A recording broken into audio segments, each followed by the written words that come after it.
ಪಶ್ಚಿಮ ಘಟ್ಟ ಕೆರೆ ಕಟ್ಟೆ ಭಾಗದಲ್ಲಿ ಸುರಿತಾ ಇದೆ ಭಾರೀ ಮಳೆ. ಶೃಂಗೇರಿಯ ತುಂಗಾ ನದಿ ತಟದಲ್ಲಿ ಮತ್ತೊಮ್ಮೆ ನೆರೆಯ ಭೀತಿ ಈಗ ಶುರುವಾಗಿದೆ, ಆರಂಭ ಆಗಿದೆ. ಎಲ್ಲಿ? ಶೃಂಗೇರಿಯ ತುಂಗಾ ನದಿ ತಟದಲ್ಲಿ ತುಂಗಾ ನದಿಯ ನೀರು ಅಪಾಯದ ಮಟ್ಟ ಮೀರಿ ಏರಿಕೆಯಾಗಿದೆ, ಹರಿತಾ ಇದೆ. ಪ್ರವಾಹ ಪರಿಸ್ಥಿತಿಯನ್ನು ನಿರ್ಮಾಣ ಮಾಡಿಬಿಟ್ಟಿದೆ.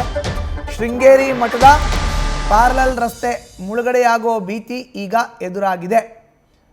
4-5 ದಿನಗಳಿಂದ ಭಾರೀ ಮಳೆಗೆ ಉಕ್ಕಿ ಹರಿತಾ ಇರೋ ತುಂಗೆ ರಾತ್ರಿ ಇಡೀ ಪಶ್ಚಿಮ ಘಟ್ಟ ವ್ಯಾಪ್ತಿಯಲ್ಲಿ ಸುರಿದಿರುವಂತಹ ಭಾರೀ ಮಳೆ, ಸತತ ಮಳೆಯಿಂದ ಮತ್ತಷ್ಟು ಹೆಚ್ಚಾಗಿದೆ ತುಂಗೆಯ ಅಬ್ಬರ.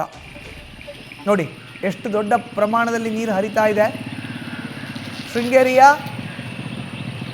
ಪ್ಯಾರಲಲ್ ರಸ್ತೆ ಅಂದರೆ ದೇವಾಲಯದ ಪ್ಯಾರಲಲ್ ರಸ್ತೆ, ವಾಹನ ನಿಲುಗಡೆಯ ಪ್ಯಾರಲಲ್ ರಸ್ತೆ ಈಗ ಮುಳುಗಡೆ ಆಗೋ ಅಂಥ ಅವಾಂತರ ಅಥವಾ ಆ ಒಂದು ವಾತಾವರಣ ಪರಿಸ್ಥಿತಿ ನಿರ್ಮಾಣ ಆಗಿಬಿಟ್ಟಿದೆ. ಶೃಂಗೇರಿ ಮಠದ ಪ್ಯಾರಲಲ್ ರಸ್ತೆ ಮುಳುಗಡೆ ಆಗೋ ಅಂಥ ಭೀತಿ ಇದೆ.